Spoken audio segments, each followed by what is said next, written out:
केवल शारीरिक रिश्तों में रह गए, भगवान नहीं माना तो पांचों पांडव नरक में चले गए, पांचों नरक में चले गए, भगवान नहीं। आज कलयुग में मथुरा आश्रम पर रहने वाले 40 किसी ने गुरु को गुरु नहीं माना, सदगुरु नहीं माना, अनामि महाप्रभु परिवर्तनकारी शक्ति नहीं माना। ये 40 के 40 नरक में जाके खड़े होते। ये उसी काल माया के बनाए स्वार्थ लोभ लालच धन दौलत, यही कर्मों का जाल है, यही नरक का दरवाजे हैं, यही जाकर ये सब खड़े होते। क्योंकि इन्होंने मालिक नहीं माना, सम्राट सदगुरु नहीं माना, अनामि महाप्रभु नहीं माना। ये प्रचार तो करते रहे, प्रचार में कहा ये युग प्रवर्तक है, त्रिकालदर्शी है, यानी मतलब ये सब प्रचार करते रहे, युग मसीहा है, ये वो है, लेकिन एक इंसानी शकल मान के रह गए और ये सब 40 के 40 जाकर के फिर नरक में जाके खड़े हो गए। जहां से सदगुरु दयाल ने सत्संग सुना कर इनको निकाल कर सही सच्चे रास्ते पर लाके खा दिया और आज ये बेचारे फिर वही चले गए। इन्होंने भी मालिक को मालिक नहीं माना, अनामि महाप्रभु नहीं माना, सर्व समृद्ध नहीं माना, ये सब यहाँ चले गए। मैं आपसे यही बात पूछने आया हूं कि बाबा जी को किसने पहचाना? जिस महापुरुष ने अपनी पहचान घूम घूम कर हिंदुस्तान का कोई प्रांत, जिला, तहसील, ब्लॉक, शहर, कस्बा, गली, गांव पहुंचा छोड़ा नहीं, जहां पर अपने आने वाले धाम, करने वाले काम, जगाने वाले नाम की पहचान न दी हुई। सब पहचान देने पर भी कोई नहीं पहचान पाया और ये सब भ्रमित हो गई, किसी को पहचान नहीं है। मैं आपको ये जानकारी देना चाहता हूं कि संत सदगुरु की पहचान किसको होती है? जिसकी जीवात्मा की तीसरी आंख और तीसरा कान खुल जाता है उससे, क्योंकि संत महापुरुष आत्मा का विषय, शरीर इंद्रियों का विषय नहीं है।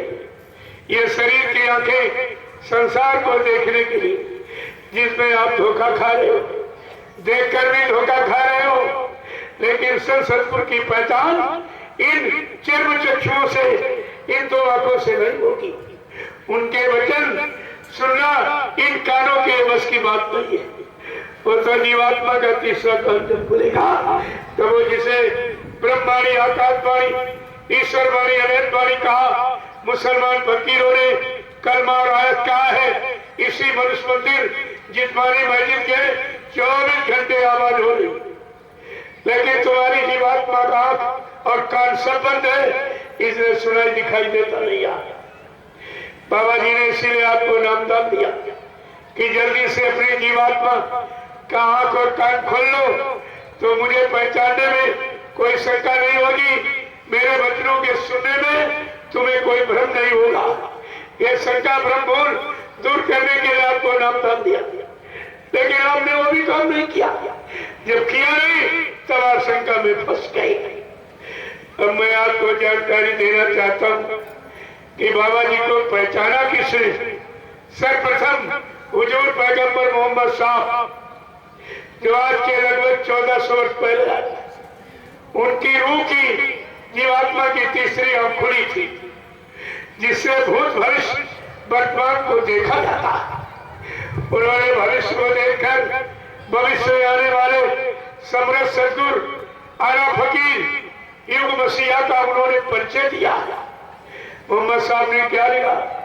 कहा 14वीं हिजरी के अंत में खुदा का पैगाम लेकर एक फकीर जमीन पर उतरेगा, जिसका लिहाफ यानी वेशभूषा सफेद होगी। ये सफेद पोतधारी हिंदू कौम का जन्मा फकीर जब खुदा का खुदाई पैगाम संपूर्ण इंसानी जात को सुनाएगा, उनके यहाँ न हिंदू मुसलमान का झगड़ा, न ब्राह्मण क्षत्रिय व सज्जन, न छोटा बड़ा गरीब अमीर, न पढ़े लिखे अनपढ़, न स्त्री पुरुष का भी कोई मतभेद नहीं होगा। वो सब नर नारियों को खुदा से मिलने का, परमात्मा से मिलने का रास्ता बताएगा। मोहम्मद साहब लिखते हैं, जब वो फकीर अपना हजूम काफिला लेकर कहरे दरिया को पार करता हुआ पूरब से पश्चिम तरफ बढ़ेगा, इंसानों में भारी कोहराम मच जाएगा। उस समय हिंदुस्तान की सड़कें काली पड़ जाएंगी। प्रेमियों, आज के 1400 वर्ष पहले कोई तारकोल पिच डामर जानता था, लेकिन हुजूर पैगंबर मोहम्मद साहब की जीवात्मा की तीसरी आंख खुली है और भविष्य को देखकर बराबर आगाह कर रहे। ऐसा फकीर आएगा जो अपना हजूम काफिला लेकर कहरे दरिया, उर्दू में कहरे दरिया, हिंदी में सरजू नदी कहते। प्रेमियों, जो पुराने नामधारी रहे होंगे अयोध्या के काफिले में, शायद थोड़ा थोड़ा इशारा वो समझ सकेंगे। क्या है? कहरे दरिया को पार करता हुआ जब अपना हजूम काफिला लेकर पूरब से पश्चिम तरफ बढ़ेगा, इंसानों में भारी कोहराम बन जाएगा। उस समय हिंदुस्तान की सड़कें काली पड़ जाएगी। जो भी गुनहगार अपने गुनाहों की माफी इस फकीर के कदमों में जाके मांगेंगे, जीते जी इन्हीं नजरों से खुदा का दीदार पाएंगे। प्रेमियों, ये है पहचानने वाले जिनकी जीवात्मा की तीसरी आंख खुल जाती, वो सदगुरु, वो आला फकीर को पहचानते, बाकी कोई नहीं पहचानता। दूसरे पहचानने वाले कौन? बाबा जी को, संत कबीर दास। जैसे आपने अल्लाह बचा दिया, बाबा जी चुपके से चले गए। अरे ऐसे कोई नहीं करता। कबीर साहब ने अपने सारे शिष्यों को बुला के बैठा, कहा देखो मेरे अंदर एक इच्छा उठी है, मेरा जिस्म शरीर खोल कबर ये पुराना हो गया, मैं इसको बदलना चाहता हूँ। उनके सबसे प्रिय शिष्य धर्मदास जी, जो छत्तीसगढ़ के महाराजा थे, उन्होंने कहा साहब हमें तो इसी शरीर की पहचान है, तुम सर दूसरा शरीर धारण कर लोगे, हम आपको कैसे पहचाने? कबीर साहब ने कहा अरे भाई मेरी पहचान लिख लो।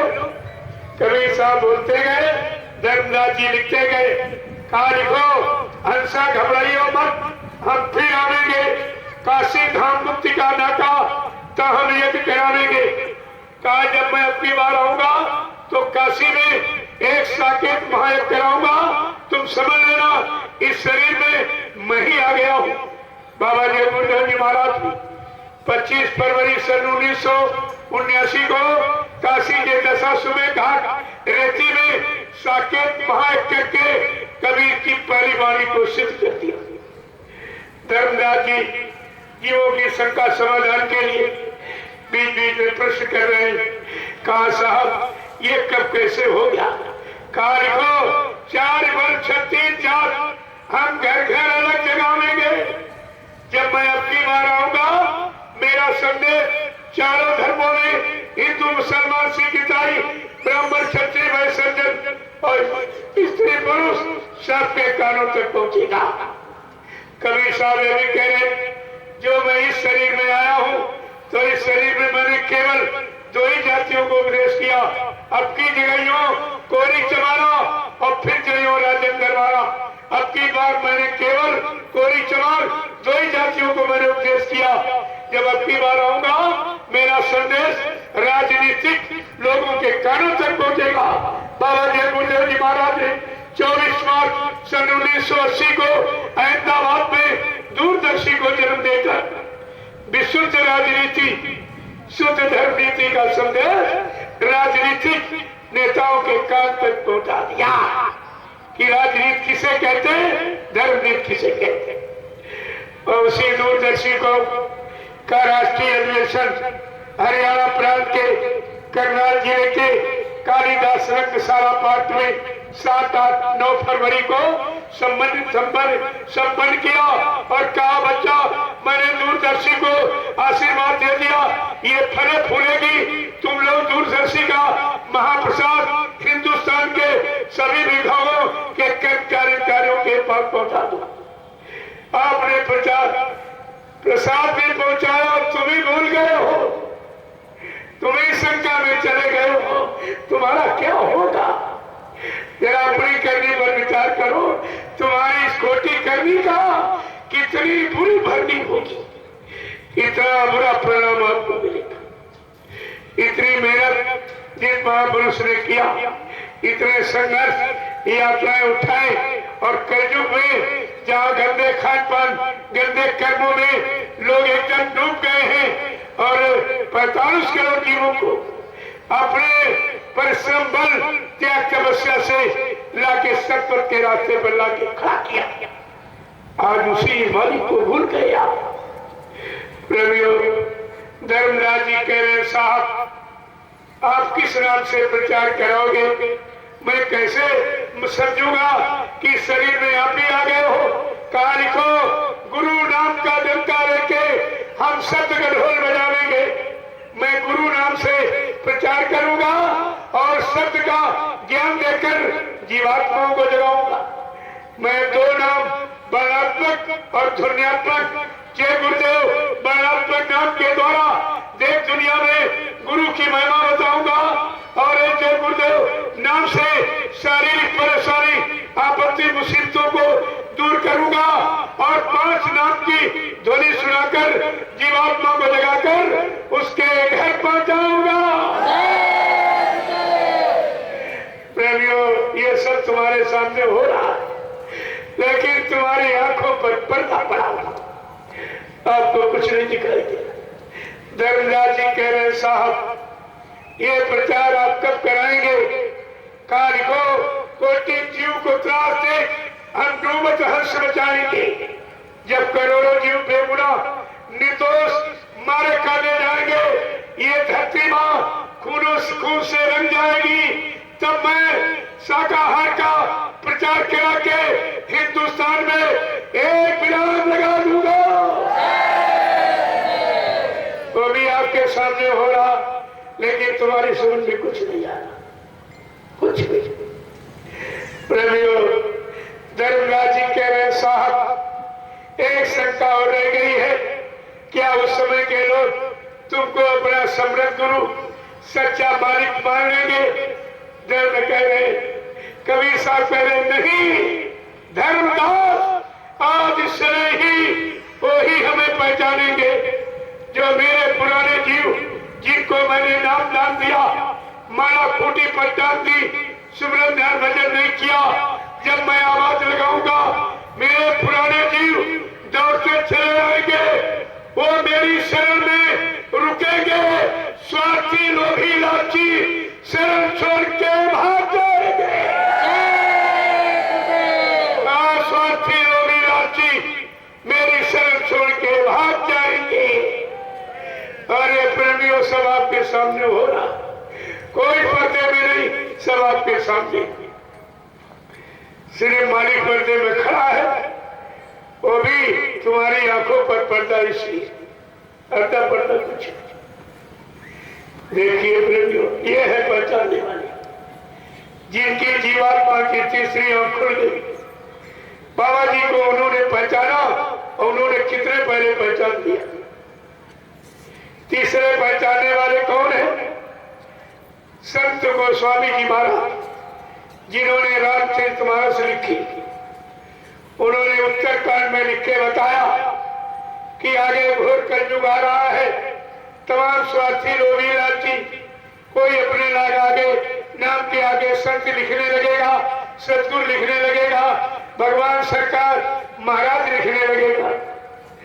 लेकिन जब इंसान कलयुग में गुरुओं को भूल जाएगा, संतों को भूल जाएगा, सदगुरुओं को भूल जाएगा, उनकी असली पहचान जब दिमाग से चली जाएगी, तब सच्चा सतलोक निवासी मालिक रूहों पर रहम करने के लिए इस मृत्युलोक मंडल पर खुद आ जाएगा।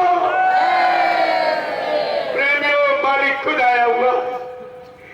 गुरु भेजे जाते थमाते, संत भेजे जाते थमाते, सदगुरु भेजे जाते थमाते, लेकिन परम संत अपनी इच्छा से आता और काम करके अपनी इच्छा से ही जाता है। ये आपको ध्यान में रखना चाहिए। अरे मालिक खुद आया हुआ, तुम गुरु के चक्कर में फंस के रह गए, क्या किसी गुरु ने, किसी संत ने, सदगुरु ने ऐसी आवाज लगाई विलक्षण परिवर्तन की, कलयुग भगाने की, सत्युग लाने की, जीवात्मा को लगाकर परमात्मा से मिलाने की। और किसी ने अपने मानव शरीर से यह वादा किया कि जब तक जीवात्माओं को जगा नहीं लूंगा, इनको इनके घर पहुंचा नहीं लूंगा, तब तक मैं इस मानव शरीर से जाने वाला नहीं हूं। क्या ऐसा और किसी ने आवाज लगाई? अरे गोस्वामी महाराज कहते, जब सम्राट मालिक आएगा उसकी पहचान क्या होगी? वो जीवों पर कौन सी अनोखी दया करेगा? उत्तरकांड में क्या लिखा है कि वो मालिक कहेगा कि सन्मुख जी वह हो मोए जबहि अजन्म कोटि अग्ना सो तबहि। सम्राट मालिक क्या करेगा? कहा जब मेरे जीव सन्मुख आके खड़ा हो जाएगा, मैं अपनी दया की दृष्टि डालकर उसके अनंत जन्मों के पापों को क्षय कर दूंगा। ये काम कोई कर सकता है या किसी के पास इस काम को करने की शक्ति सामर्थ्य? ये है पहचानने वाले, जिनकी जीवात्मा की तीसरी आंख खुल जाती, वो संत सदगुरु को पहचानते हो कि कोई नहीं पहचान। प्रभु चौथे पहचानने वाले कौन है? आपने उनका नाम सुना पड़ा होगा, और वो है मीराबाई के गुरु संत रविदास जी। रविदास जी का नाम आपने बड़ा सुना। मीराबाई के गुरु, और आज के लगभग हजारों वर्ष पहले आए थे। उन्होंने अपनी भविष्यवाणी, जो उनकी ज्ञान पोथी है, उसमें उन्होंने भविष्यवाणी करके ये कहा है, आगे भारतवर्ष में इसी भारत भूमि पर एक विलक्षण अद्वितीय महापुरुष आ रहा, जो भूते न भविष्यते। वो कैसा होगा? क्या जानकारी दी, जरा समझ लीजिए, तुम्हारे आंखों के पर्दे हट जाएंगे। क्या उन्होंने कहा रविदास जी ने कि भारत में अवतारी होगा जो अति विस्मयकारी होगा, ज्ञानी और विज्ञानी होगा, वो अद्भुत सेनानी होगा। सबसे बड़ी बात रविदास जी ने क्या लिखी है? वो विलक्षण महापुरुष एक अनोखी लीला करेगा। क्या करेगा? जीते जी कई बार मरेगा। क्या लिखा है उन्होंने? वो सम्राट विलक्षण महापुरुष एक अनोखी लीला करेगा, जीते जी कई बार मरेगा, और जन्नत भेष में वो विचरेगा। देश बचाने के लिए होगा एक आवाहन, युग परिवर्तन के लिए चले प्रबल तूफान, तीनों ओर से होगा हमला। देश के अंदर द्रोही घपला, सभी तरफ को राम बचेगा, कैसे हिंदुस्तान बचेगा? रविदास जी और क्या क्या लिख रहे हैं कि जिसने भारत मां सताई, जिसने इसकी करी लुटाई, नेता मंत्री और अधिकारी, जान बचाना होगा भारी, छोड़ सब मैदान भगेंगे, अपने अपने घर में चुकेंगे। लेकिन ये महापुरुष क्या करेगा? जरा सुन लीजिए, तुम्हारी आंखें खुल जाए, तुम्हारे बुद्धि का पर्दा हट जाए। और सम्राट महापुरुष क्या करेगा? नेता मंत्री और अधिकारी, जान बचाना होगा भारी, छोड़ सब मैदान भगेंगे, अपने अपने घर में चुकेंगे। ये महापुरुष क्या करेगा? ढूंढ ढूंढ कर बदला लेगा, सब हिसाब चुकता कर देगा। अरे जो विश्व परिवर्तन करने आया है, क्या मथुरा में कैद होके बैठा रहेगा? क्या परिवर्तन हो जाएगा? ये आपको विचार करना चाहिए था। वो क्या करेगा? ढूंढ ढूंढ कर बदला लेगा, सब हिसाब चुकता कर देगा। नेता मंत्री और अधिकारी, जान बचाना होगा भारी, चोर सब मैदान भगेंगे, अपने अपने घर में चुपकेंगे, ये सब करेंगे। देखते जाइए, वो किसी को नहीं छोड़ेगा। वो सब भ्रमण हो रहा है, सब देखा जा रहा है, सब ये विचार किया जा रहा है, लेकिन तुम्हारी समझ में कुछ नहीं आ रहा। आगे रविदास जी इशारा करके क्या कर रहे हैं, ये मतलब यानी आगे क्या होगा, चीन अरब की धुरी बनेगी, विध्वंसक ताकत उभरेगी, सभी तरफ संगीन लड़ाई, घाटे में होंगे ईसाई, इटली में कोहराम मचेगा, लंदन सागर में डूबेगा, युद्ध तीसरा अति प्रलयकारी जो होगा भारी संहारी। भारत होगा विश्व विजेता, भारत होगा विश्व का नेता, दुनिया का कार्यालय होगा, भारत में न्यायालय होगा, तब सतयुग दर्शन आएगा, संत राज सुख बरसाएगा। सहस वर्ष सतयुग लागे और विश्व गुरु बन भारत जागे। ये संत रविदास जी की प्रेमियों वाणी है। देखो संतों की तीसरी आंख खुल जाती है, कितना हजारों वर्ष पहले देख रहे हैं और आप समय पर देख कर भी नहीं पहचान पाए, तुम्हारे समझ में कुछ नहीं आया। आगे रविदास जी और भी कुछ कह रहे हैं, जब वो सम्राट विलक्षण महापुरुष इस भारत भूमि पर आएगा, उस समय समाज, परिवार, मानव इंसान, नर नारी की स्थिति क्या होगी, मानसिकता कितनी खराब होगी, इनका खान पान कितना गंदा खराब होगा।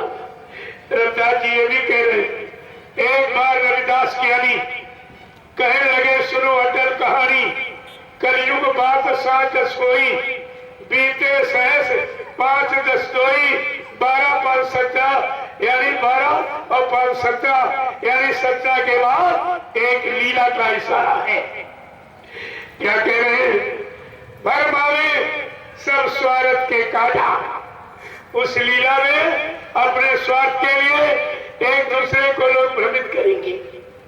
भरमावे स्वार्थ के काटा, और समाज की स्थिति क्या, बेटी बेट कदे कुल्लादा, नशा दिखावे घर में पूरा, मात बहन का पकड़े जूड़ा, अंडा मांस मछलिया खावे, भिक्षा करी उत्पाद कमावे, जबरन करी है भोग विलासा, और सज्जन बनियत हो निराशा।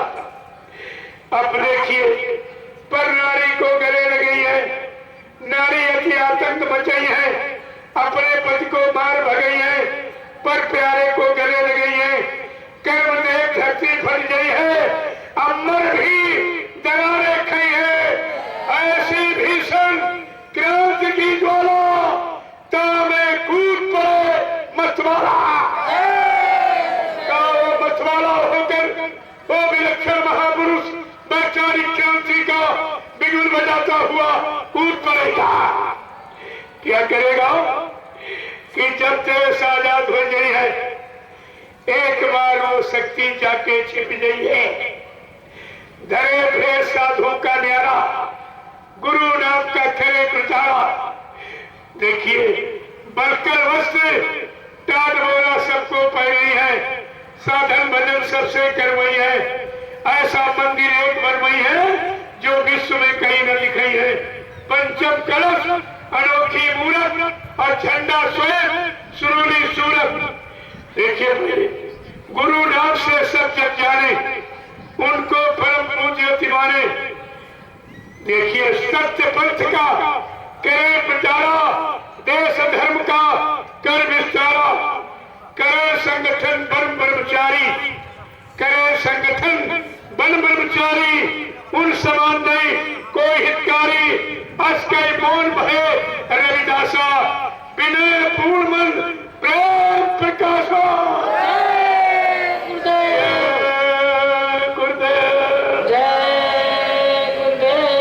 ये है पहचानने वाले रविदास जी मीराबाई के गुरु। हजारों वर्ष पहले उनकी जीवात्मा की आंख खुली है, हजारों वर्ष पहले दिव्य दृष्टि से देख के बता रहे हैं, आगे भविष्य में इस भारत भूमि पर ऐसा एक विलक्षण अद्वितीय अद्भुत महापुरुष आ रहा, जिसकी अनोखी लीला, उसकी लीला का यहाँ कोई वर्णन नहीं होगा। और उनकी लीला के आगे एक दिन सारा विश्व नतमस्तक हो जाएगा। ये सब आपको जानकारी दी, लेकिन तुम्हारी समझ में प्रेमियों कुछ नहीं। और हिंदुस्तान में तो बाबा जी को किसी ने नहीं पहचाना। वर्तमान समय की बात कह रहा हूं। हाँ, एक आवाज मिली है, शायद आप लोगों ने उनका नाम सुना पड़ा होगा, संत साईं बाबा। साईं बाबा दक्षिण भारत के कर्नाटक प्रांत के श्री गांव में बैठा गुप्त संत। ये गुप्त संत है, लेकिन की जीवात्मा की तीसरी आंख खुली। उन्होंने बाबा जी का थोड़ा सा परिचय दिया है। उनका एक फॉलोअर अंग्रेज इंग्लैंड का, वो मथुरा गया कृष्ण जन्मभूमि देखने। जब वहां से वापस लौटा तो रास्ता वही है, आगरा दिल्ली बाईपास रोड, मथुरा मधुबन, जहाँ बाबा जय गुरुदेव जी महाराज ने गरीबों की खून पसीने की कमाई से नाम योग साधना मंदिर का निर्माण किया। जब अंग्रेज उस मंदिर के पास पहुंचा, प्रेमियों, नाम योग साधना मंदिर हिंदी में लिखा, वो अंग्रेज था, वो नहीं पढ़ पाया अपनी भाषा, लेकिन मंदिर की चोटी पर क्या लिखा है, जय गुरुदेव टेम्पल। अपनी भाषा का शब्द पढ़कर उसके आश्रय की सीमा टूट गई। वो अंग्रेज अंदर में सोच रहा कि हिंदुस्तान के सारे विश्व में राम नाम के मंदिर, कृष्ण नाम के हनुमान, शंकर जी नाम, देवी देवताओं के नाम के तो मंदिर मैंने सुने, लेकिन जय गुरुदेव नाम का मंदिर ये मैं पहली बार सुना, जिसको बाबा जी ने खुद कहा कि बच्चा, ये विश्व की प्रथम इमारत, अभी मंदिर का 7 आने काम हुआ, 9 आने काम बाकी।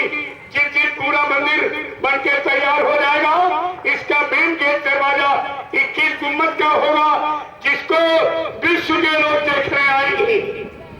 और बाबा जी ने क्या कहा था, इसी मंदिर मथुरा परिषद में मैं हेलीकॉप्टरों का तांता लगा के दिखा दूंगा, विदेशी आएंगे, इस जमीन को सीधा प्रणाम करेंगे, चरण रथ को मस्तक पर लगाएंगे, प्रसाद समझकर मुंह में डालेंगे और रुमाल में बांधकर अपने देश ले जाएंगे। प्रेमियों, क्या ये सब हो गया है जो आप कह रहे हो बाबा जी चली गई? क्या ये काम और कोई करके दिखा सकता? ऐसा कोई है जो मथुरा मंदिर परिसर में हेलीकॉप्टरों का तांता लगा के दिखा दी? अरे आपको ये सब ध्यान में रखना चाहिए। उस अंग्रेज ने गाड़ी खड़ी करी और मंदिर के अंदर गया। प्रेमियों, बाबा जी ने पहले ही हर लैंग्वेज का लिटरेचर, हर भाषा का साहित्य पहले से रखवा दिया कि मेरे इस मंदिर में देशी विदेशी कोई आवे, यहाँ की जानकारी मिलने में कोई असुविधा न हो। वो अंग्रेज था, उसने इंग्लिश एडिशन ये उठाया और फर्स्ट पेज जैसे खोल के पढ़ा, साइंस ऑफ सोल, आत्मा का विज्ञान, उसके असर की दूसरी सीमा टूट गई। अंग्रेज अंदर में सोच रहा, आज तक हिंदुस्तान में पूरे विश्व में जितने ज्ञानी विज्ञानी वैज्ञानिक आए, सबने शरीर के विज्ञान की बात तो कही, लेकिन ये कैसा अनोखा विलक्षण महापुरुष जो आत्मा के विज्ञान की बात कह रहा, साइंस ऑफ सोल, सोल को गांठ से मिलाने वाला, सिर यही बैठा है, खुदा का दीदार कराने वाला, आला फकीर यही बैठा है, परमात्मा का जीवात्मा को परमात्मा से मिलाने वाला समरस सदगुरु यही बैठा है। ये पढ़कर उस अंग्रेज के आश्रय की दूसरी सीमा, जब वो गया अपने गुरु साईं बाबा के पास पहुंचा तो जिक्र करने लगा, मैं मथुरा से वापस लौट रहा था, मैंने रास्ते में एक सफेद मंदिर जय गुरुदेव नाम का, जय गुरुदेव नाम का, ये मैं पहली बार सुना हूं, विश्व में कोई ऐसी बात नहीं सुनी। कहा जब मैंने उनका लिटरेचर पढ़ा, साइंस ऑफ सोल, आत्मा का विज्ञान, मेरे आश्चर्य की दूसरी सीमा टूट गई कि आज तक जितने ज्ञानी विज्ञानी वैज्ञानिक ये विश्व में हुए सबने शरीर के विज्ञान की बात कही, लेकिन एक ऐसा विलक्षण महापुरुष है जो आत्मा के विज्ञान की बात कहते हैं। तो बार बार वो अंग्रेज पूछता साईं बाबा से, आपने कभी नहीं इशारा किया है कि ये जय गुरुदेव नाम के महात्मा कौन है, क्या है? साईं बाबा चुप बैठे, कुछ नहीं।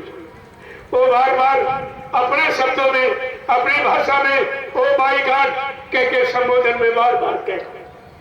साईं बाबा चुपचाप बैठे, ये सोच रहे हैं कि ये अंग्रेज है, अगर हिंदी में बताऊंगा तो इसकी समझ में नहीं आएगा। चलो इसकी विशेष इच्छा है ऐसे विलक्षण महापुरुष के बारे में, चलो थोड़ी जानकारी दे दो। तो साईं बाबा ने क्या कहा, I can not say anything about Baba Jai Gurudev. कहा मैं बाबा जय गुरुदेव के बारे में कुछ नहीं कह सकता। I can not say anything about Baba Jai Gurudev. I have my limitation, so I can not त्याग।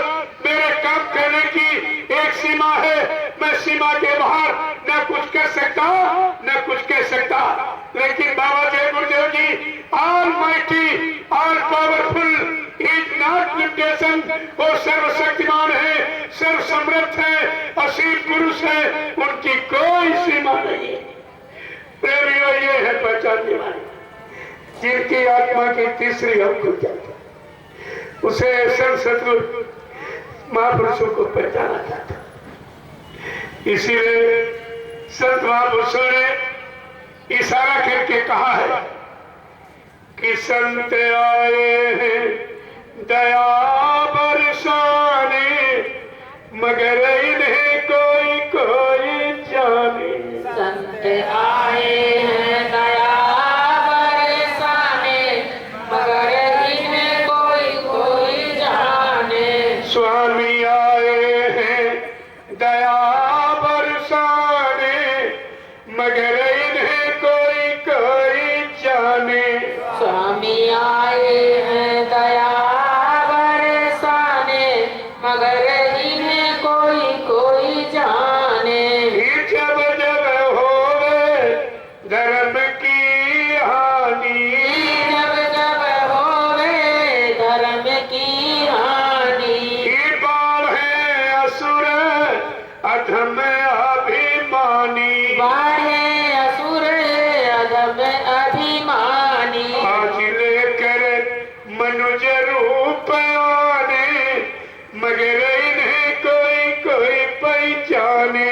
आज लेकर मनुज रूप आने, मगर इन्हें कोई कोई पहचाने।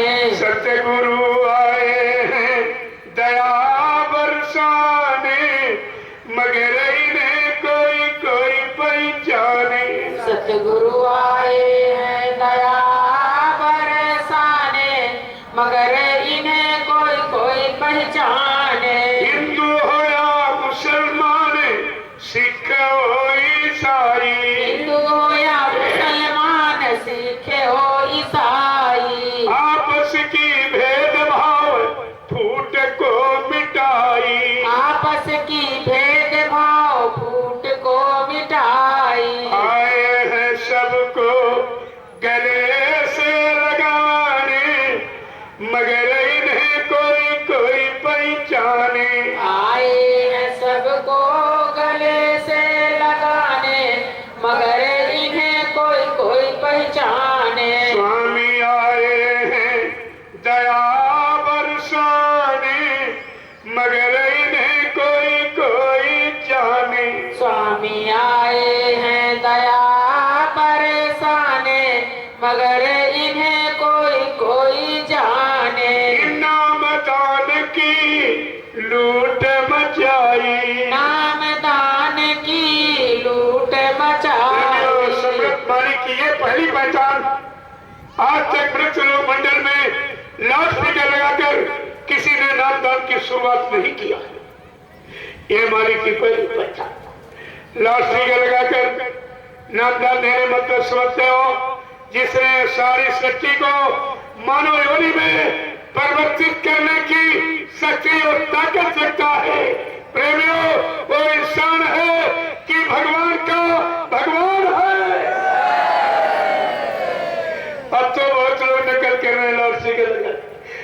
शुरुआत किसी ने नहीं किया। ये है पहचान मानी। आपको ये सब ध्यान रखना चाहिए। और ऐसी लूट मचा, ऐसा नाम दान लुटाया और किसी से एक पैसा नहीं लिया। जिन्होंने नाम दान लुटाया, एक पैसा नहीं लिया, और जो नाम दान सुना रहा वो लूटे ले रहा, और तुम्हारी समझ में नहीं आ रहा कि नाम दान देने वाले ने कुछ लिया ही नहीं, क्योंकि दान है। अरे दान कहीं बोल दिया जाता कि दान देने के बाद पैसा वापस लिया जाता? तुम नाम दान का मतलब नहीं समझ पाए हो। ये नाम दान कर रहा कि नाम की लूट कर रहा। दान का मतलब तुम्हारी समझ में नहीं आया। इसीलिए बाबा जी ने उसका नाम दान रखा कि ये कोई दान न ले, बदले में कोई पैसा न ले। ये दान दिया जाता और दान देकर कभी वापस नहीं लिया जाता। लेकिन तुम्हारी समझ में कुछ नहीं आया, कुछ भी। कि नाम दान की लूट मचाई, दान की लूट मचाई, और निज घर जाने की राह बताई, निज घर जाने की राह बताई। आए हैं सबको बुलाने मगर इन्हें कोई कोई पहचाने, आए हैं सबको बुलाने मगर इन्हें कोई कोई पहचाने। आए हम सबको लिवाने मगर इन्हें कोई कोई पहचाने, आए हैं हम सबको लिवाने मगर इन्हें कोई कोई पहचाने। स्वामी आए हैं दया बरसाने मगर इन्हें कोई कोई जाने, स्वामी आए हैं दया बरसाने मगर इन्हें कोई कोई जाने। जय गुरुदेव। प्रेमियों, इसलिए हमारी आप सबसे अंतिम प्रार्थना है कि आप लोग भजन करें, क्योंकि कुदरत के भारी प्रकोप से कोई रास्ता तुम्हारे पास बचने का नहीं है। केवल प्रभु नाम का स्मरण।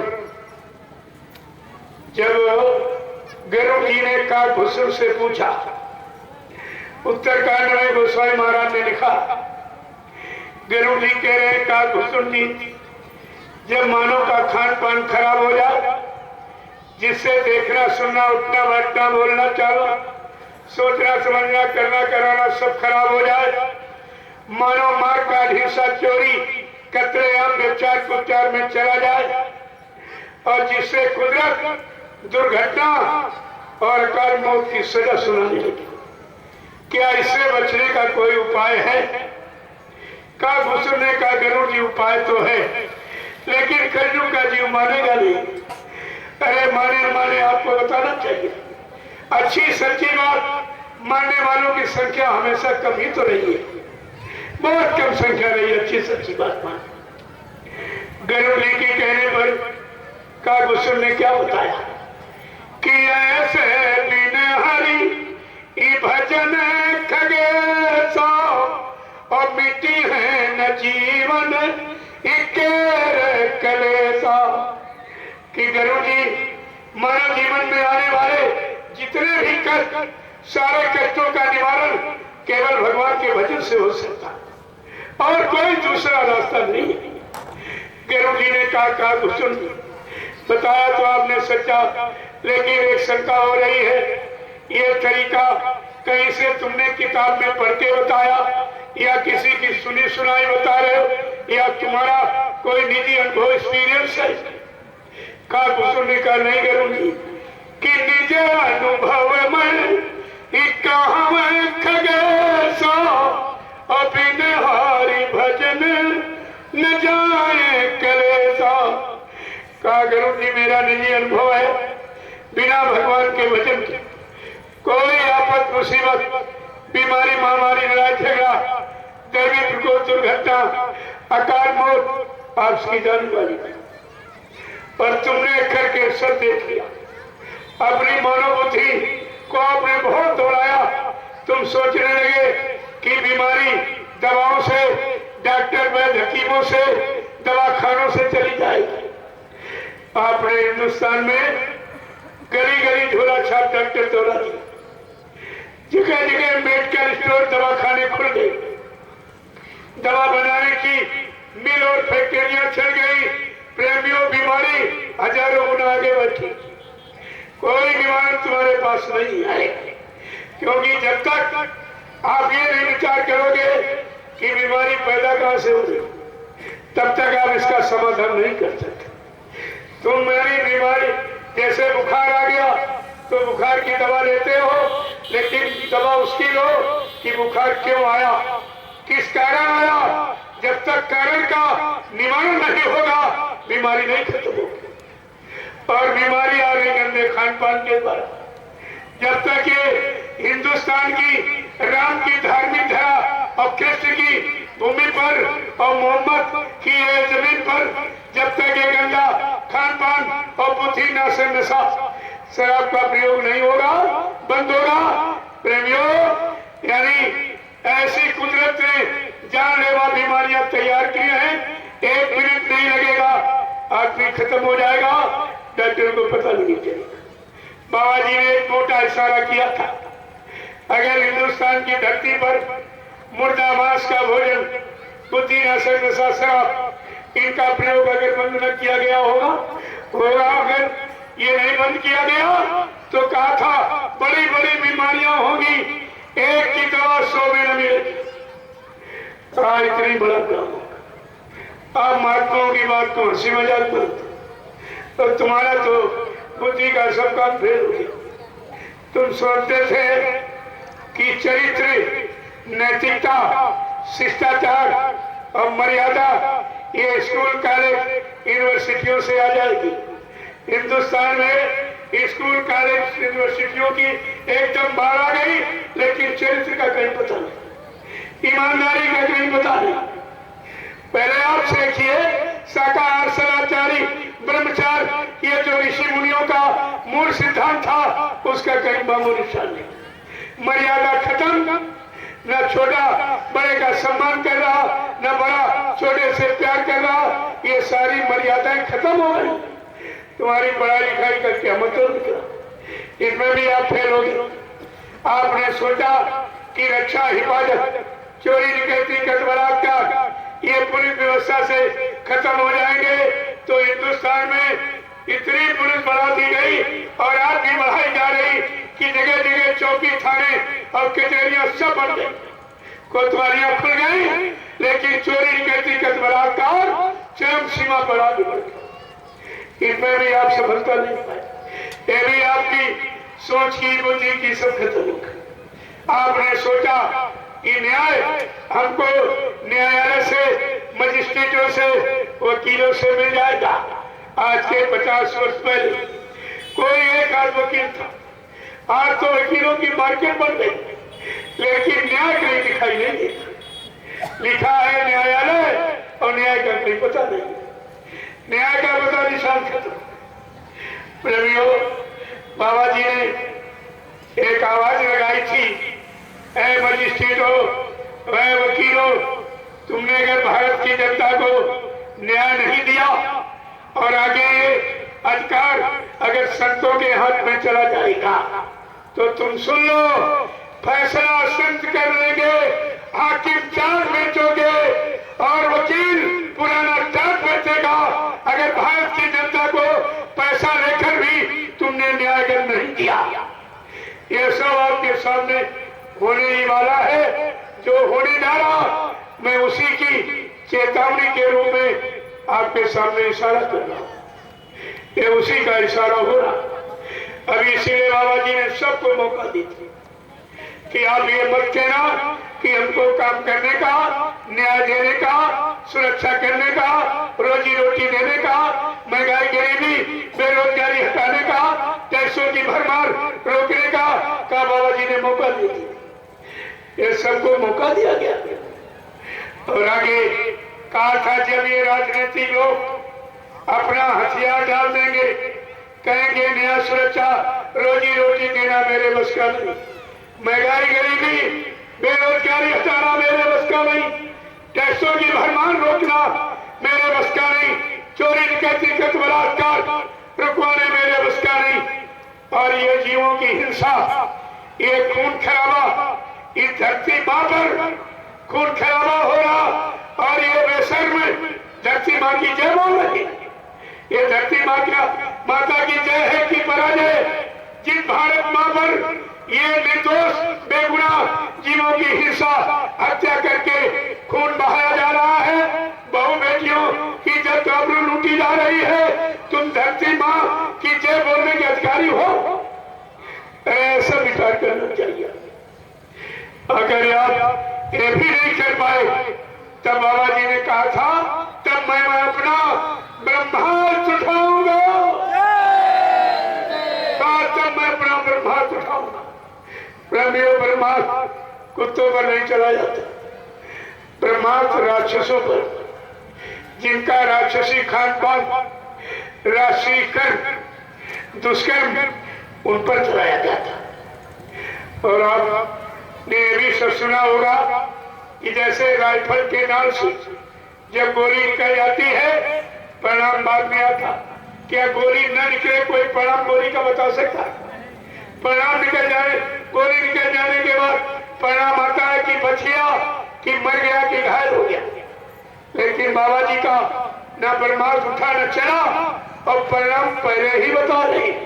ये देखिए सम्राट मालिक की अद्वितीय पहचान है कि अभी ब्रह्मास्त्र उठा चला नहीं, पहचान पहले बता रहे, ताकि भारत के लोग ये न समझे कि बाबा जी का ब्रह्मास्त्र उठेगा तो हमारी सबकी क्या रक्षा होगी, हम सबको क्या क्या मतलब लाभ मिलेगा, कौन सा काम होगा, कैसी सुख शांति मिलेगी। ये बाबा जी ने इसीलिए ऐलान किया है, क्या कहा है, मेरी व्यवस्था आने पर क्या होगा, दूरदर्शी आएगी, धरा पर सतयुग लाएगी, दूरदर्शी का ऐलान, स्वर्ग बनेगा हिंदुस्तान, दूरदर्शी का पैगाम हर बच्चे को देगी काम, दूरदर्शी आएगी, माँ बहनों की लाज बचाएगी, दूरदर्शी का संकेत 100 मन बीघा देंगे खेत, दूरदर्शी का उद्देश्य विश्व गुरु हो भारत। ये है बाबा जी के ब्रह्मास्त्र का। और तुम ब्रह्मास्त्र जानते नहीं, भूल गए। 18-18 वर्ष तुमसे दूरदर्शी का प्रचार कराया और तुम ब्रह्मास्त्र भूल गई। एक दूरदर्शी, दूसरा भूम ज्योतक। जब लोगों ने नहीं सुना, नहीं समझा, कहा बच्चा इन ब्रह्मास्त्रों को अभी छिपा के रखो, इनको मत खोलिए। अगर तुमने दूरदर्शी भूम देवता का झंडा अगर कहीं पकड़ लिया और कोई नकलची स्वार्थी आ गया और नकल करके तुम्हारा झंडा पकड़कर अगर देश को लूटने लगेगा तो ये कलंक तुम्हारे ऊपर आएगा, ये कलंक तुमको भोगना पड़ेगा और स्वाधीन भारत की तरह तुम्हारा भी विनाश हो जाएगा। ये आपको सोचना चाहिए। किसी भी महापुरुष के सत्य की नकल मत कीजिए, उसके लिए भी आपके पास अकल चाहिए। अकल नहीं है, नकल करोगे ये भारत की जनता तुम्हारी शक्ल बिगाड़ देगी। ये हमेशा ध्यान रखिए। मैंने लोगों को बहुत समझाया, किसी भी शक्ति को तुम आगे अपना आधार बनाकर खड़ा मत कीजिए। अपने स्वार्थ लालच के लिए तुमने उन शक्तियों के बारे में न उनको देखा है, न उनकी स्पीच सुनी है, न तुम उनको जानते पहचानते। अगर कोई आधार बनाओगे कुदरत सख्त सजा देगी। लोग नहीं माने। अरे नेता सुभाष चंद्र बोस जिनकी लोग चर्चा कर रहे हैं, उनको किसी ने देखा ही नहीं। उतनी उम्र का या कोई नहीं। उनकी उम्र इस समय लगभग 122 वर्ष। 122 वर्ष 122 वर्ष का कौन है हिंदुस्तान जो उन्हें पहचानेगा? यह सब झूठा प्रचार, केवल लाभ, स्वार्थ, लालच, चर्चा, सेवा बटोरने के लिए इन्होंने किया। और किसी महापुरुष और महाशक्ति को अगर बदनाम करोगे कुदरत सख्त सजा दे दिया। और इनको सजा मिल गई और जवाहरबाद में ये सब जला के राख कर दी, सब अकाल मौत में चले गए। अब ये प्रेत योनि में जब तक रहेंगे, जितने शरीर में अभी रहने की श्वासें बाकी उतने दिन को प्रेत योनि में रहेंगे। और इसके बाद इन पर फैसला होगा कि तुमने गुरु को कलंक लगाया, गुरु को बदनाम किया है, ऐसी शक्तियों को भी आपने कलंक लगा दिया, बदनाम किया है, उसकी सजा इनको हजारों जन्म तक भोगनी पड़ेगी। प्रेमियों, कितना लंबा समय का इसी भुगतान में चला जाएगा। इसलिए मैंने मना किया कि आप कोई चर्चा मत कीजिए, जिसको देखा नहीं है, सुना नहीं है, उसकी बात मत कीजिए। आप बाबा जी ने बहुत पहले कहा, ये जितनी शक्तियां आई इनको लाया गया है साथ में और इनको शिखा बना के तैयार किया गया है। और समय आने पर जब मैं आवाज लगाऊंगा, मेरी आवाज पर एक दूरदर्शी प्लेटफॉर्म पर ये सब खड़े हो जाएंगे, फिर मैं इनको योग्यता के अनुसार काम दूंगा। कोई भी बेकार नहीं रहेगा, सबको योग्यता के अनुसार काम मिलेगा। मेरे पास ऐसी योजना, उनका व्यवस्था है और आपकी समझ में कुछ नहीं आया। जो तुम्हारे लिए रातों दिन प्रयत्नशील और आप उन्हीं को नहीं पहचान पाए, तुम्हारा ध्यान सब कहाँ चला गया, कुछ भी आपके समझ में नहीं आया। इसलिए प्रेमियों, मैं आपसे अंतिम शब्दों में यही प्रार्थना करूंगा कि आप लोग भगवान का भजन करें। ये भजन का सच्चा रास्ता, इधर का भी उधर का, ये दोनों तरफ के कांटों को साफ कर देगा, आपकी मंजिल तय करा देगा, रास्ता साफ कर देगा। इसीलिए तो महापुरुषों ने इशारा करके कहा, क्या कहा कि भजन कर ले अरे मानो, ये तन बेकार जाता है, ये तन बेकार खोता है। भजन कर ले अरे मानो, ये तन बेकार जाता है, ये तन बेकार खोता है। भजन कर ले अरे मानो, ये तन बेकार जाता है, ये तन बेकार खोता है। भजन कर ले अरे मानो, ये तन बेकार जाता है, ये तन बेकार खोता है। बड़े सौभाग्य से तुमको मिली है देह मानुष की। बड़े सौभाग्य से तुमको मिली है देह मानुष की। क्यों गफलत नींद में सोता, ये भजन से जी चुराता है, ये भजन से जी चुराता है। गफलत नींद में सोता, भजन से जी चुराता है, भजन से जी चुराता है। भजन कर ले अरे मानो, ये तन बेकार जाता है, ये तन बेकार खोता है।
जीवन सबो इकरा तेरा।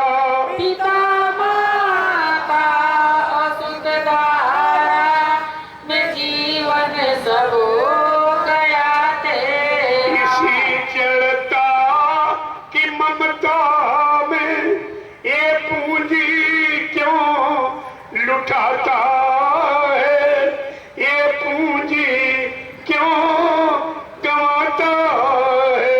इसी जड़ता की ममता में ये पूंजी क्यों लुटाता है, ये पूंजी क्यों गंवाता है। भजन कर ले अरे मानो ये तन बेकार जाता है, ये तन बेकार खोता है।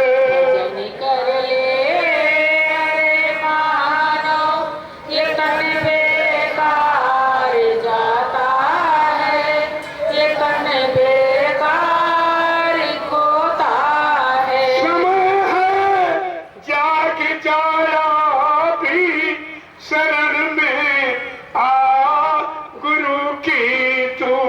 समय है जाग जा भी शरण में आ गुरु की तू। इस संत की सीख इब्न गुरु के कोई नहीं पार जाता है, कोई नहीं पार पाता है। संत की सीख बिन गुरु के कोई नहीं पार जाता है, कोई नहीं पार पाता है। भजन कर ले अरे मानो ये तन बेकार जाता है, ये तन बेकार खोता है। भजन कर ले अरे मानो ये तन बेकार जाता है, ये तन बेकार खोता है। जय गुरुदेव, जय गुरुदेव, जय गुरुदेव, जय गुरुदेव, जय गुरुदेव, जय गुरुदेव। जय गुरुदेव नाम किसका, प्रभु का, जय गुरुदेव नाम किसका, प्रभु का, जय गुरुदेव नाम किसका, प्रभु का। प्रभु का प्यारा नाम। जय गुरुदेव। सब लोग खड़े हो जाओ, खड़े हो जाओ आप लोग, जो जहाँ बैठा वहीं खड़ा हो जाए। पहले आप इशारे को समझ लीजिए। अब हमें आप सबको मानव सत्कर्म के लिए, मानव सद्धर्म के लिए, सच्चे समाज के निर्माण के लिए, नव निर्माण की योजना भूमिका व्यवस्था के लिए, माँ बहन बेटियों की इज्जत आबरू बचाने के लिए अब प्रेमियों खड़े होने की जरूरत है। पहले इशारे समझ लो, अब खड़े होने की जरूरत है। अब ये बैठने का समझ लीजिए। जय गुरुदेव, जय गुरुदेव, जय गुरुदेव, जय गुरुदेव नाम किसका, प्रभु का प्यारा नाम। राजेश से बोलो, सब मिल बोलो, बोलना होगा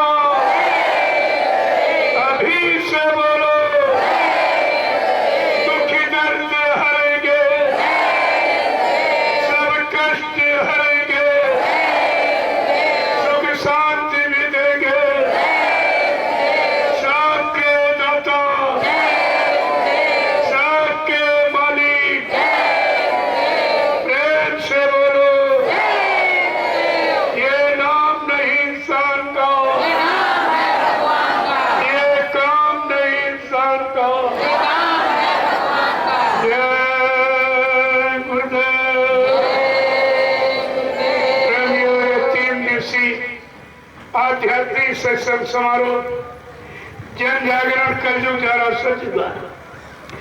ये आज सदगुरु दयाल की दया कृपा से निर्विघ्न समापन, कोई विघ्न बाधा नहीं। कुदरत ने बड़ा उपाय किया। आज तूफान पानी का दिन था। मैंने कहा रे भाई अच्छे काम की बात है, तू अपना काम करना, 3-4 घंटे की मोहलत दे दीजिए। ये तुम्हारे लिए किया जा रहा। सब लोग सच्चे अच्छे ईमानदार शाकाहारी सदाचारी चरित्रवान बन जाए तो फिर तुमको ये सब प्रकोप करने की जरूरत नहीं पड़ेगी। सब अपने अपने मानव धर्म मानव कर्म को समझ लेंगे। माँ बहन बेटी बहू की पहचान आ जाएगी। सब एक दूसरे की मदद करेंगे, सबसे प्रेम प्यार मोहब्बत सब पर दया करेंगे। ये सब अच्छे कार्य का एक अनुष्ठान हो रहा। तो ये निर्विघ्न, कोई विघ्न बाधा नहीं हुई। कुदरत भी आपके साथ। अब आप सुन लो, जिसके साथ कुदरत है उसे कौन रोक सकता, उसके काम में बाधाएं कौन डाल सकता। ये है कभी कभी तुम्हारी परीक्षा के लिए कुछ थोड़ा बहुत किया जाता है। अगर अच्छा होता रहे तो तुम खराब भूल जाओगे। सब मतलब तुम्हें सुख मिल जाए तो दुख भूल जाओगे। ये इसलिए रखा जाता है कि ये काल माया करके सुख दुख दोनों का, सुख का भी दुख का, हंसने का और रोने का, मुसीबत का और शांति सब दोनों तरफ का ये अनुभव कराने के। जय गुरुदेव। आज मैं इस कार्यक्रम का पूर्ण विराम दे रहा हूँ। प्रेमियों, कोई कहने बोलने में कोई गलती, कोई भूल चूक त्रुटि हो गई हो, आप सब लोग हमें छोटा समझकर हमेशा क्षमा करते रहेंगे। और सर मौका मिलता रहेगा, आप सबके दर्शन करता रहूंगा। गुरु के अनमोल वचन परिवर्तन की बेला पर किए गए संकल्प बातों को तुम्हारे सबके काम तक पहुंचाता रहूंगा। मेरा और कोई काम, वो आपने देख लिया 3 दिन, कोई सेवा नहीं, कोई पैसा नहीं, कोई सब तरफ का लाभ आपको दिया था। जो हिंदुस्तान में कहीं चले जाओ आपको लाभ नहीं मिलेगा। और ये पहला काम जो ग्रामवासियों को निमंत्रण, क्या किसी महात्मा ने कभी निमंत्रण दिया है या महात्मा निमंत्रण खाने खुद जाता? ये देखिए, क्योंकि महात्मा की पहचान भूल गई। वो महान आत्माएं भिखारी बन के नहीं आती, जो जीवात्माओं के कल्याण के लिए आती और विश्व को सुख शांति देने के लिए आती। ये भिखारी काम कर सकता है? अरे आपको ये सब पहचान करें और इनको निमंत्रण कोई जान पहचान नहीं। तुम अपना निमंत्रण जान पहचान न तो रिश्तेदार व्यवहारियों को ही देती है, लेकिन ये कैसा निमंत्रण है? या कोई जान पहचान, किसी की कोई जान बिरादरी कुछ। तो ये है जनहित का। जहाँ समाज का हित है वहाँ जात पात नहीं होती, छोटा बड़ा गरीब अभी नहीं होता, पढ़ा लिखा हिंदू मुसलमान नहीं होता, वहाँ स्त्री पुरुष की गणना नहीं होती। लाभ देना तो देना है, सबको देना, क्योंकि उनका काम इन मानव शरीर, चाहे स्त्री शरीर चाहे पुरुष शरीर, जीवात्मा सब में बैठी है। वो जीवात्मा परमात्मा का अंश है। जो जीवात्मा के उद्धार के लिए आया है वो स्त्री पुरुष का झगड़ा उसके यहाँ नहीं होता। तो स्त्री पुरुष कहते हो, वो कहते हैं जीव है, वो जीव कहते हैं आपको, और लोग स्त्री पुरुष कहते हैं। ये सब फंस गए हैं, वो निकले खड़े। यही पहचान आपके अंदर होनी चाहिए। इसलिए प्रेमियों, जिन्होंने जमीन दी है वो बड़े भाग्यशाली है। उनके पूर्वजों की कोई एक आधी कमाई रही होगी जो आज इतना बड़ा जनसराफ इनकी जमीन बनाया हो। ये गांव के लोग भी नहीं जानते थे इस जमीन पर इतने लोग आ जाएंगे और इतना बड़ा जनहितकार, जन जन को लाभ देने वाला जो हिंदुस्तान का विश्व में कोई नहीं कर रहा, न कोई नेता दे सकता, न कोई महात्मा दे सकता। आज वो लाभ आप सबके पास तक पहुंचाया गया और आपको भंडारे का महाप्रसाद खिलाकर तमाम बीमारी झगड़ों में डाल दिया। ये लाभ तब मिलेगा जब आप शाकाहारी बनने का संकल्प लो। शाकाहारी बन जाइए, ये प्रसाद पूरा करोगे। ये दवा है। अरे दवा जब भी काम करेगी जब आप परहेज करोगे। अगर परहेज नहीं तो डॉक्टर वैद्य की गारंटी नहीं देता। केवल आपको शाकाहारी बनना है। जितने अनाज, जितने सब्जियां, जितनी दालें, फल फूल, मेवे, दूध, मक्खन, मलाई आप खूब खाइए, आपको कौन मना करे। लेकिन ये गंदगी इस मनुष्य मंदिर में नहीं डालोगे, क्योंकि इसी मनुष्य मंदिर में ये चेतन मूर्ति, यहाँ पर ये जीवात्मा परमात्मा की होती है। जहाँ पर भगवान की नकली पत्थर की मूर्ति कागज करने टाकते वहां भी गंदगी नहीं फैलाती। और जिस मंदिर में असली मूर्ति परमात्मा की जीवात्मा, वहां पर कितनी गंदगी आप फैलाते और अभी तक आपने विचार नहीं किया। और इसी गंदगी फैलाने की सजा आपको मिलती है, जो 4,84 लाख योनियों में बार बार जन्म मरण लेकर वो तुम्हारे पाप कर्मों की सजा दिलाता रहता है। संत महापुरुषों ने इस सजा से तुम्हें मुक्त कराने के लिए नामदान दिया और परमार्थी सेवा में लगाया कि सेवा करके तन, मन और धन और अन्न से जो भी आपने बुरे काम किए, ये सेवा करके सब उतार दो। तुम उसी को भूल गए जो तुम्हारे पाप कर्मों के उतारने के लिए आया। तुम उसी को भूल गए और कहते हो मर के चले गए। तो ये बताओ, इस सृष्टि में कोई ऐसा है जो तुम्हारे पाप कर्मों में माफी दिलाएगा? ये भी तो आपको विचार करना चाहिए। और जब तक पाप कर्मों में माफी नहीं मिली, तब तक कोई जीवात्मा यहाँ से जा नहीं सकता। जिन्होंने जमीन दी है बहुत बड़े आदर के पात्र हैं, दया पाने के अधिकारी हैं।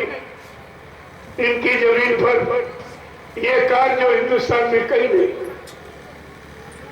एकदम विशुद्ध अध्यात्म का, जहाँ स्वार्थ का बिल्कुल लवालेश नहीं, प्योर परमात्मा का। और यहीं पर 3 दिन सुबह शाम 1-1 घंटा बैठकर इसी जमीन पर परमात्मा का भजन, ये है सच्ची आत्मिक पूजा। शरीर इंद्रियों की पूजा तो झूठी, क्योंकि शरीर झूठा नाशवान, शरीर खत्म हो जाएगा, पूजा यही रह जाएगी। आत्मा जाएगी, परमात्मा से मिलेगी। तो ये आत्मिक पूजा जो भजन और सेवा और सत्संग आपने किया है, ये सब तुम्हारे साथ जाएगा। यही तुम्हारे उद्धार का कर्म बन जाएगा। पाप कर्मों में माफी इसी से करानी चाहिए। तो आपको ये समझना मिलना चाहिए। ये भूमि पवित्र हो गई, जहाँ पवित्र बड़ा कर्म हुआ पवित्र हो गई। यहाँ लोग आते जाते रहेंगे, अपनी मनोकामना भी पूरी करते रहे। अगर शाकाहारी बनने का आप पूर्ण संकल्प लोगे, ये लाभ सब तुमको मिलेगा। कोई ऐसा नहीं जो आपको नहीं मिले, लेकिन बशर्ते शाकाहारी आपको बनना पड़ेगा। नहीं बनोगे कोई लाभ नहीं, और कुदरत सजा और आपको सुनाएगी, ये नुकसान और आपको हो जाएगा। रवियों जमीन पर आपने आवास प्रवास किया है, भजन पूजा किया है, सेवा की है, तो इस भूमि को पवित्र करके छोड़। 5-6 लोग प्लास्टिक की बोरी ले लो, कोई धोना पत्थर गंदगी कहीं पड़ी उठाओ और एक जगह ढेर करके जला दो उसको। बिल्कुल पाक साफ छोड़ना उसको। भंडारे के लोगों ने अगर कोई भट्टी खोली, कोई गड्ढा, तो उसको आप पूरा कर दे, पानी डाल के लीप दे। जैसा आपको मिली वैसे भी उससे भी शुद्ध साफ करके छोड़ के जाओ। ऐसी छाप छोड़ के जाओ, ये रांची के लोग तुमको जीवन भर याद करेंगे। ऐसा कोई कभी आया नहीं, ऐसा किसी ने लाभ दिया नहीं। तो ये तो एक अनोखा काम आपके सामने। और इन कन्याओं को किसी ने मरकत और चरित्र की रक्षा के लिए ये रक्षा सूत्र किसी ने दिया नहीं। ये सब अनोखे काम आपके और दिया गया, लिया नहीं गया, कुछ नहीं। और ये काम कोई नहीं कर रहा। इन बेटियों की चिंता न किसी महात्मा को है न किसी नेता को। ये दोनों जिम्मेदार इससे बिल्कुल एकदम अलग थलग बैठे। इनको इनकी फिक्र नहीं है कि राम रावण संग्राम किसने हुआ, जब सीता नारी का अपहरण हुआ था। महाभारत क्या हुआ, द्रौपदी को नंगा किया जाने का प्रयास भरी सभा में किया। जब जब नारी को सताया गया, इज्जत आबरू बिगाड़ी गई, इसकी मर्यादा खत्म हो गई और इसका चरित्र खराब कर दिया गया, तब तक ये प्रमाण है कि महाभारत हो गया। आपको ये सब विचार करना चाहिए कि अब समय का कितना भारी महाभारत, कितना बड़ा राम रावण संग्राम होगा। कभी मानव बुद्धि से बैठ के सोचते हो, ये आपको विचार करना चाहिए और पिछले इतिहासों को सामने रख के अपने वर्तमान इतिहास को पाक सा पवित्र करना चाहिए। ये आपका कर्तव्य है। जय गुरुदेव। देखो आज विदाई कर दी, जो जाना चाहते जा सकते। आदेश हो गया, आप यहां से निकलिए, क्योंकि अगले कार्यक्रम की दूरी थोड़ी दूर 300 किलोमीटर दूरी है और वहां पहुंच करके चलिए आपको शोभा यात्रा दिवा, इसलिए थोड़ा जल्दी या तो अभी निकल जाइए फौरन सामान लोड करके, और नहीं सुबह एकदम 3-4 बजे निकल, ताकि समय पर पहुंचकर जैसा ये नगर बसा है गुरुदेव नगर, ऐसा वहां बस जाएगा। इसको आप देखिए, ये 6 वर्ष से हिंदुस्तान में ये सब जगह ये गुरुदेव नगर 4 घंटे में बच जाता और 2 घंटे में उजड़ जाता।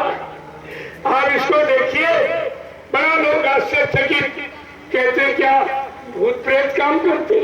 हाँ, हमने कहा इन पर गुरु भक्ति का भूत चढ़ा दिया गया, गुरु भक्ति का भूत चढ़ा है।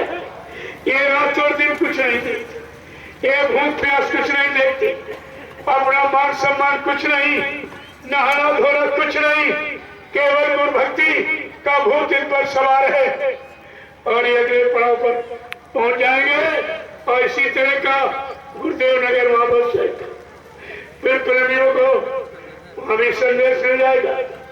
धीरे धीरे 18 मई जो लीला कांड है, वो लीला के 6 वर्ष आपके सामने इसी तरह निकाले गए हैं, आपको जानकारी दी गई। लेकिन जब मथुरा में 10 जुलाई 1952 से 2012 7 साल आपको सुनाया गया, वो भी आपको समझ में नहीं आया। और ये 6 वर्ष 18 मई यानी लीला के निकल गए, ये भी तुम्हारे समझ में कुछ नहीं आया। 66 वर्ष तुमने जीवन के गंवा दिए, कब समझोगे, कब जागोगे, कब चेतोगे, कब होश में आओगे, कब अपना कल्याण अपने जीवात्मा का उद्धार करा पाओगे। ये सब आपको विचार करना चाहिए। अरे मैं तो आज प्रार्थना कर सकता हूँ, प्रार्थना के सिवा और मैं कर क्या सकता। अर्जी हमारी मर्जी आपकी, नहीं मानोगे पीछे कुदरत बनाने के लिए खड़ी है। फिर आप हमसे नहीं कह सकते हो कि हमको किसी ने गुरु वचनों की याद नहीं कराई। मैं और कुछ नहीं करता, कोई भाषण, कोई स्पीच, कोई निंदा आलोचना, ये काम।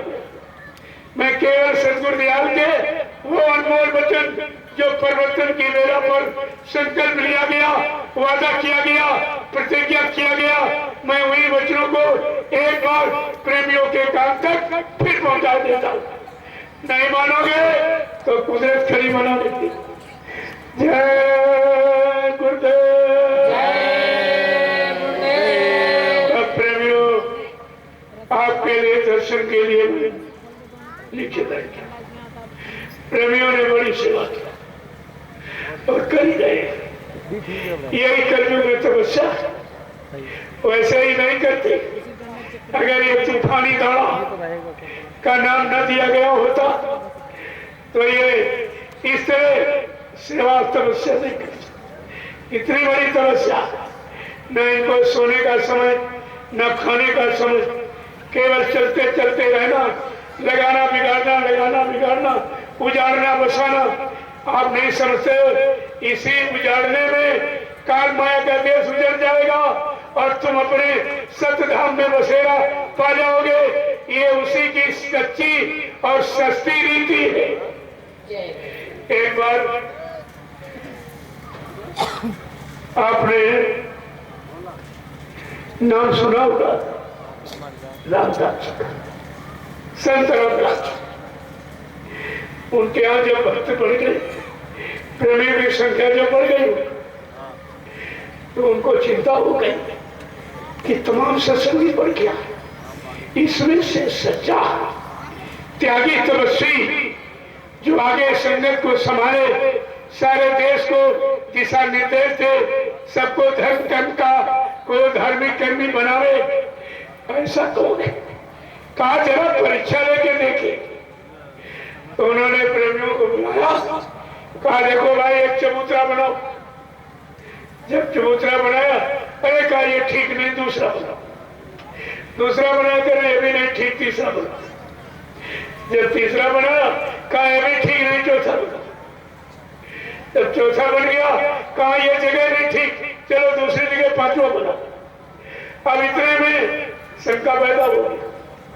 देखिए ये परीक्षा है कि गुरु का बहन चाहे सैन में हो, चाहे बहन हाथ, चाहे इशारे में हो और चाहे वचन वाणी में, आपको एकदम लिखा है अनुचित उचित विचार तक ये पालन होता है।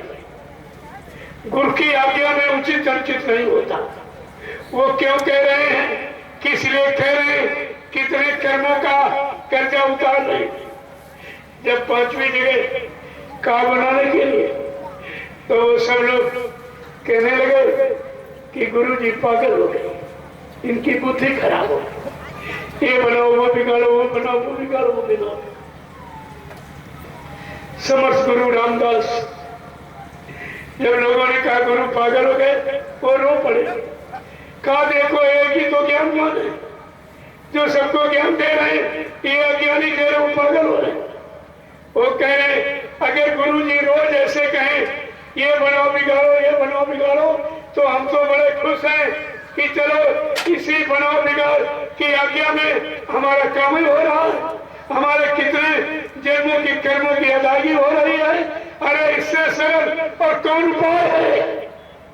इसलिए प्रेमियों अभी तो कम आगे और तूफानी दौड़े होंगे, तुमको रोज बनाना, रोज बिगाड़ना।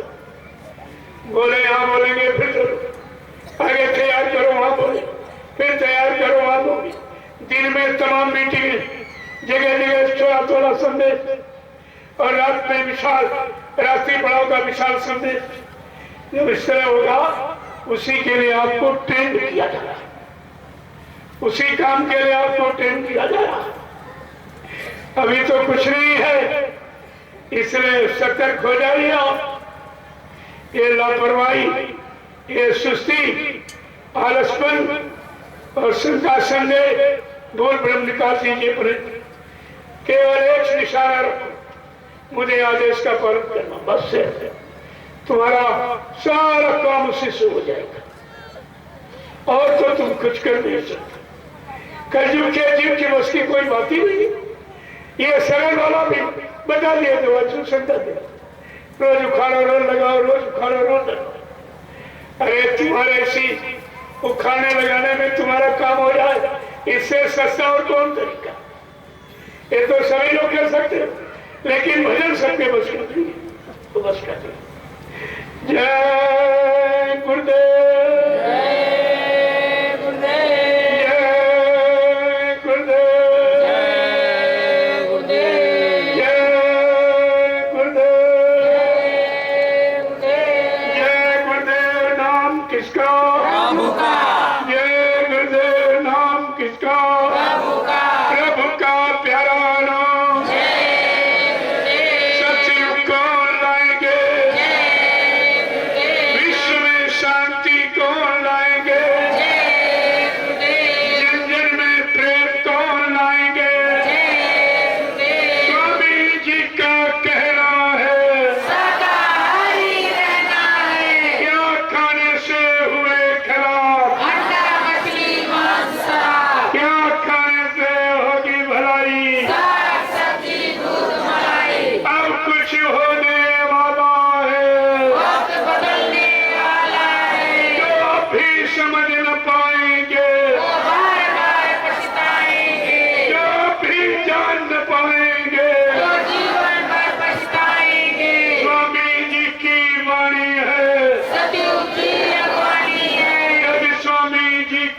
बात न मानी निकल के तू मर जाएगा। जय गुरुदेव। अब आप जाने पीते एक 25-30 नौजवान, ये सबसे बड़ी सेवा बन चुकी, इसको सिमटा दो और ये जल्दी से जाके वहां लग जाएगा। आप तो वहां जा नहीं पाओगे, दूरी है, लेकिन अगर इसमें तुम्हारे हाथ की सेवा लगी और ये वहां मंच लग जाएगा, वहां संदेश जो होगा उसका लाभ तुमको घर बैठे मिल जाएगा।